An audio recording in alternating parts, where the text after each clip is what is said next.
Episode 19 की शुरुआत में हम देखते हैं कि चैंग जाकर मिस्टर जैंग से मिलती है और पूछती है जुन जब आखिरी बार बीमार हुआ था वो बोल रहा था कि उसे जाना होगा। पहले तो मुझे इस बात के ऊपर यकीन नहीं हुआ, मगर मैं कुछ समय पहले इसका डायरी देखी जहाँ पर लिखा हुआ था कि उसे जाना होगा। कि ये बात सच है? तो मिस्टर जैंग बोलते हैं हाँ ये बात सच है और उसकी बॉडी में वो बदलाव होना शुरू हो चुका है। पहले उसे गर्मी और ठंड का एहसास नहीं होता था, मगर अब उसे गर्मी और ठंड का एहसास हो रहा है और उसका शक्ति भी कम होने लगा है। तो यहाँ पर चैंग बोलती है कि अगर वो नहीं जाएगा तो उसका डेथ हो जाएगा। तो यहाँ पर मिस्टर जैंग बोलती है हाँ अगर वो नहीं जाएगा तो उसका डेथ हो जाएगा, मगर उसने डिसाइड किया है कि वो नहीं जाएगा क्योंकि जुन तुमसे अभी से नहीं बहुत पहले से ही प्यार करता है, जिसका कीमत उसे खुद का जान देकर चुकाना पड़ेगा। और यहाँ पर जुन एक होटल में जाती है और दरवाजा खटखटाती है तो कोई खुलता नहीं, तो अपने पापा से वो अंदर चला जाती है और वो देखती है कि लियो नशे में पड़ा हुआ होती है और उसे पूछती है क्या तुम ठीक हो? तो और यहाँ पर लियो रोने लगती है और बोलती है कि मेरा भाई मेरा प्यार को मारने की कोशिश करता है और वो मेरा बड़ा भाई को भी मार चुका है। और ये बात जैसे ही मेरी फैमिली को पता चलेगी मेरी फैमिली तो टूट कर चूर चूर हो जाएगी। तो और यहाँ पर जुन लियो को समझाने की कोशिश करती है कि इन सब में तुम्हारी कोई भी गलती नहीं है और वो किसी और को चोट पहुंचाए उससे पहले हमें उसे पुलिस की हवाले कर देना चाहिए, नहीं तो चैंग के ऊपर फिर से हमला भी कर सकता है। तो यहाँ पर लियो बोलती है इसी बारे में बात करने के लिए तो तुम्हें यहाँ पर मैंने बुलाया है। और यहाँ पर जुन लियो से बात खत्म करके जैसे ही घर में आती है वो देखती है कि चैंग उसके लिए एक नोट छोड़ा हुआ होती है कि वो बहुत ज्यादा थक गई है और सोने के लिए चला गया है। और यहाँ पर जुन जो होती है वो रिंग निकालती है और सोचती है कि मैं तो अभी तुम्हें देने ही वाला था। तो हमें यहाँ पर दिखाया जाता है जहाँ पर कि चैंग जो होती है अपने घर में टैप ऑन कर बहुत ज्यादा रोने लगती है। और यहाँ पर जैको रनिंग कर रही होती है तो तब लियो उसे कॉल करती है और एक होटल का एड्रेस देती है और मिलने के लिए बुलाती है। और जैसे ही जैको लियो से मिलने के लिए जाती है लियो पूरी नाशा में दो कर बैठा हुआ होती है और जैको लियो को बोलती है मैं अपनी बीवी को 7 साल से सजा दे रखी है, पता नहीं वो वहाँ से कैसे निकला। ये सुनकर लियो बोलती है आप और कितने को मारोगे? तो ये सुनकर जैको हंसने लगती है। और यहाँ पर सिमी को दिखाया जाता है जहाँ पर वो रोड लेकर जैको के एक्स वाइफ के पास जाती है तो पूछती है क्या तुम लियो को बहुत अच्छा दोस्त हो? तो यहाँ पर सिमी बोलती है हाँ। तो वो बोलती है कि तुम लियो को कॉल करो और जैको से दूर रहने के लिए बोलो। तो यहाँ पर सिमी कॉल करती है मगर उसका कॉल कोई नहीं उठाता। और यहाँ पर जैको लियो की सिर पर हाथ फेर रही होती है तो अचानक एक गन निकालती है और वो लियो की तरह उससे पॉइंट आउट कर देती है और बोलती है कि मेरी एक्स वाइफ कहाँ पर है बोल दो, नहीं तो मैं तुम्हें मार डालूंगा। तो यहाँ पर जो लियो होती है वो कुछ भी नहीं बोलता। तो यहाँ पर जैको जैसे ही गोली चलाने वाला होती है तो अचानक उसके हाथों से गन गायब हो जाती है और पीछे देखती है तो वही गन वो जुन लेकर खड़ा हुआ होती है। उसके बाद लियो खड़ा होती है और बोलती है तुम्हारी खेल खत्म हो चुका है और तुम्हें सजा जरूर मिलेगी। तो यहाँ पर जैको हंसने लगती है और बोलती है कि जुन मुझे नहीं मार सकता। तो यहाँ पर जुन बोलती है तुम्हें कोई मारने की भी जरूरत नहीं है और उसे लेकर यहाँ से गायब हो जाती है।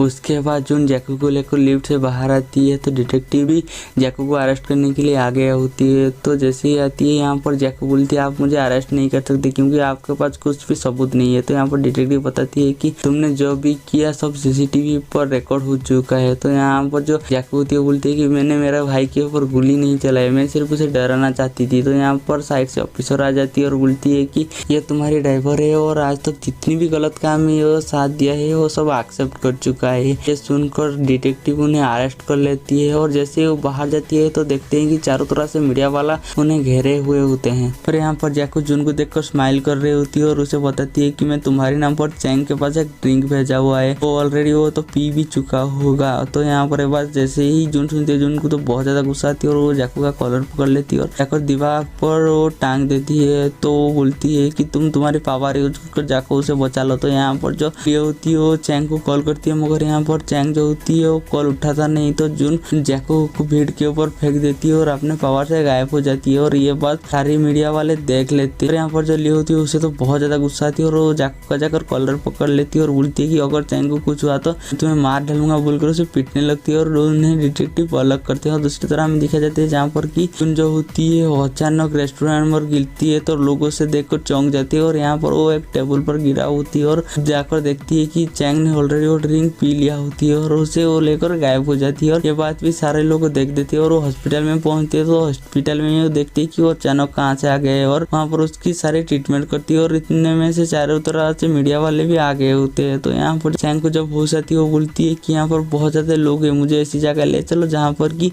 कोई भी ना होगा, सिर्फ तुम और मैं होगा। तो यहाँ पर जो जून होती है वो चैंग को पकड़ती है और यहाँ से टेलीपोर्ट हो जाती है। तो ये देखकर भी कैमरामैन और जितने भी मीडिया वाले होते हैं तो सब हैरान हो जाती है और जून को दिखाया जाता है जहाँ पर कि चैंग को लेकर बहुत ज्यादा दूर आ गया होती है। तो वो चैंग को बोलती है कि मैंने सोचा नहीं था मैं इतना दूर तक आ पाऊंगा। तो यहाँ पर जो चैंग होती है बोलती है क्या तुम तुम्हारी प्लानेट पर लेकर आ गए। तो यहाँ पर जून हाँ बोल देती है और यहाँ पर चैंग जो होती है खुद कुछ प्लानेट पर ढलने की कोशिश करती है। तो बोलती है कि यहाँ पर तो सही से ऑक्सीजन है और मैं चल भी पा रही हूँ, तो यहाँ पर मैं रह भी सकती हूँ। तो यहाँ पर जो जून होती है वो थोड़ा सा स्माइल करती है और बोलती है नहीं ये पृथ्वी है मगर मैं बहुत ज्यादा दूर आ चुकी हूँ। ये सुनकर चैंग जो होती है वो जाकर जून के साइड में बैठ जाती है और यहाँ पर दोनों बहुत सारा मस्ती करते हैं और चारों तरफ से घूमने लगती है और बार बार फोटो खींचने लगती है। और यहाँ पर एक जगह खड़ा होकर चैंग अपने दिल की बात जून को बता देती है। तो जून भी अपना दिल की बात चैंग को बता देती है और उसे किस कर देती है। तो वहाँ पर बहुत ज्यादा वीक हो जाती है। तो चैंग उसे उठाकर रूम पर ले जाने लगती है। दूसरी तरह हमें उसके पुराना डायरेक्टर को दिखाते थे जहाँ पर कि उसे जब ये न्यूज पता चलती है तो वो बहुत ज्यादा शौक हो जाती है और ये भी पता चलती है कि यूरी का मौत का इल्जाम चैंग की सर से हट गया है। ये सुनकर तो वो और भी ज्यादा हैरान हो जाती है और उसे ये भी पता चलती है कि उसके लिए स्पॉन्सर का भी कॉल आ रहा है। ये सुनकर तो वो चैंग को दोबारा कास्ट करने के लिए भी राजी हो जाती है और उसकी माँ को मनाने के लिए टेक्निक भी सोच रही होती है और चारों तरह से न्यूज चैंग और जून के बारे में भी दिखा रही होती है। और यहाँ पर उसकी घर वाले जो चैंग के लिए परेशान हो रहे थे जब उन्हें पता चलती है कि जून उसके साथ है तो वो थोड़ा सा रिलैक्स फील करते हैं। और दूसरी तरह हमें दिखाई देते हैं जो यहाँ पर कि चैंग जून को बोलती है कि मुझे भूख लगी है।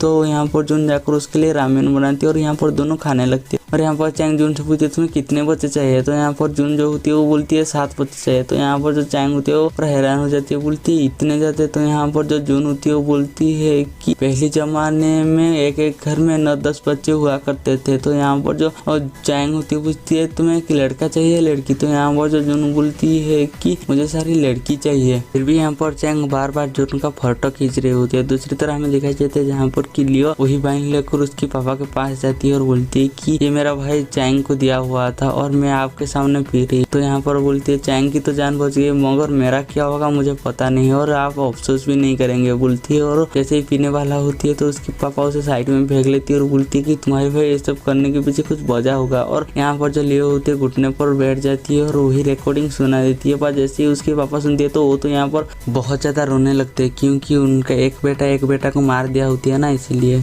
यहाँ पर चैंग और जून समुद्र की साइड पर वॉक करते करते जा रही होती है तो वो एक जगह पर आग लगाती है और यहीं पर बैठ जाती है। और यहाँ पर जो चैंग जो होती है जून के कंधे पर अपना सर रख लेती है और उसे एक गाना गाने के लिए बोलती है और उसे बोलती है कि हम हमेशा हॉलीडे पर यहीं पर टाइम स्पेंड करने के लिए आएंगे। तो यहाँ पर जो जून होती है वो राजी हो जाती है और यहाँ पर चैंग बोलती है हम अपने बच्चे के साथ यहीं पर टाइम स्पेंड करने के लिए आएंगे और हम एक पेड़ रखेंगे और सी साइड पर एक घर लेंगे और हमारे बच्चे को जब शादी हो जाएगी उनकी बच्चों के साथ हम यहाँ पर आएंगे। तो यहाँ पर जो जून होती है चैंग जो भी बोल रही होती है उसकी सारी बातों पर वो एग्री कर रही होती है। और यहाँ पर जून खड़ा होती है और घुटने पर बैठकर चैंग को एक रिंग देती है। तो ये देखकर चैंग को तो बहुत ज्यादा अच्छा लगती है और बोलती है कि मैं हमेशा चाहती हूँ तुम मुझे ऐसा ही प्रपोज करो बोलती है और उससे खुद पहनाने के लिए बोलती है। अब चैंग बोलती है कि अब टाइम आ गया है कि सच्चाई को एक्सेप्ट करना होगा। मुझे पता है अगर तुम नहीं जाओगे तो तुम्हारी यहीं पर मौत हो जाएगा और मैं ऐसा नहीं चाहती हूँ क्योंकि अगर तुम्हारी मौत हो गई तो मैं तुम्हारे बिना जी नहीं पाऊंगा। अगर तुम तुम्हारे प्लानेट पर चले गए तो मुझे तसल्ली तो होगी तुम जिंदा हो और मैं तुम्हें कभी कभी मिलने के लिए भी आऊंगा। तो ये सुनकर जो जून होती है बहुत ज्यादा इमोशनल हो जाती है और यहाँ पर चैंग भी इमोशनल हो जाती है और रोने लगते हैं और यहीं पर हमारी एपिसोड खत्म हो जाती है। हम मिलेंगे जल्दी ही नेक्स्ट एपिसोड में।